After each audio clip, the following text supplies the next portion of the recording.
ಬಾಯಿ ಬಂದ ಮಾತಾಡ್ತೀರಾ ಬಾಯಿ ಬಂದ ಇಲ್ಲ ಸುಮ್ಮನೆ ಸಾಲ ಮನ್ನಾ ಆಯ್ತು ಸರ್ ಜಿಎಸ್ಟಿ ತರ್ಸಕ್ಕಾಗುತ್ತಾ ಅವ್ರ ಕೈಲಿ ಅವರು ವಿರೋಧ ಪಕ್ಷವಾಗಿ ಜಿಎಸ್ಟಿಗೆ ಕರ್ನಾಟಕದ ಒಮ್ಮತ ಕೊಡಕ್ಕಾಗುತ್ತಾ ಅವ್ರ ಕೈಗೆ ಕೇಳಿ ಅವ್ರು ಮಾಡಿದ್ರೆ ನಾವು ಮಾಡಕ್ ಸಿದ್ಧ.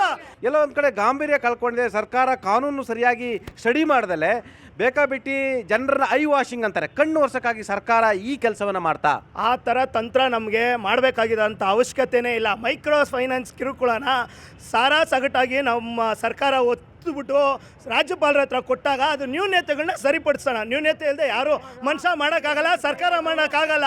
ಆದರೆ ಅವ್ರು ಹೇಳಿದ್ರು ಅವ್ರು ಸರಿ ಮಾಡೋದಕ್ಕೆ ರೆಡಿ ಇಲ್ಲ, ಅವರು ಸರಿ ಮಾಡೋದಕ್ಕೆ ರೆಡಿ ಇಲ್ಲ.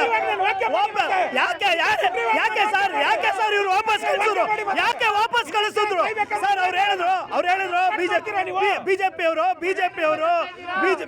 ಅವರು ಹೇಳಿದ್ರು ಸಾಲ ಮನ್ನಾ ಸಿದ್ದರಾಮಯ್ಯನಿಗೆ 1 ತಿಂಗಳೊಳಗಡೆ ಬೇಕಾದ್ರೆ ಸಾಲ ಮನ್ನಾ ಮಾಡ್ತೀವಿ, ನಾವು 1 ತಿಂಗಳೊಳಗಡೆ ಸಾಲ ಮನ್ನಾ ಮಾಡಕ್ ಕೂಡ ರೆಡಿ ಇದೀವಿ. ನಮ್ಮ ಬಾಕಿ ಜಿಎಸ್ಟಿ ತರ್ಸಕ್ಕಾಗುತ್ತಾ? ಏನೋ ನೀವು ಸಾಲ ಮನ್ನಾ ಮಾಡ್ಬಿಡ್ತೀರಾ?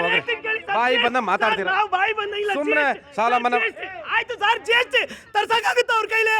ಅವರು ವಿರೋಧ ಪಕ್ಷವಾಗಿ ಜಿಎಸ್ಟಿಗೆ ಕರ್ನಾಟಕದ ಒಮ್ಮತ ಕೊಡಕ್ಕಾಗುತ್ತಾ ಅವ್ರ ಕೈಗೆ ಕೇಳಿ ಅವ್ರು ಮಾಡಿದ್ರೆ ನಾವು ಮಾಡಕ್ ಸಿದ್ಧ ಸರ್. 5 ಗ್ಯಾರಂಟಿ ಕೊಟ್ಟವ್ರಿಗೆ ಸಾಲ ಮನ್ನಾ ಅಂತ ದೊಡ್ಡ ವಿಷಯ ಇಲ್ಲ. ಅಭಿನವ ಸರ್, ರಾಜ್ಯದ ಮುಖ್ಯಮಂತ್ರಿ ಫೈನಾನ್ಸ್ ಮಿನಿಸ್ಟರ್ ಸಾಲ ಮಾಡಕ್ಕೆ ಇದು ಮಾಡ್ತಾರಂತೆ. Yes sir.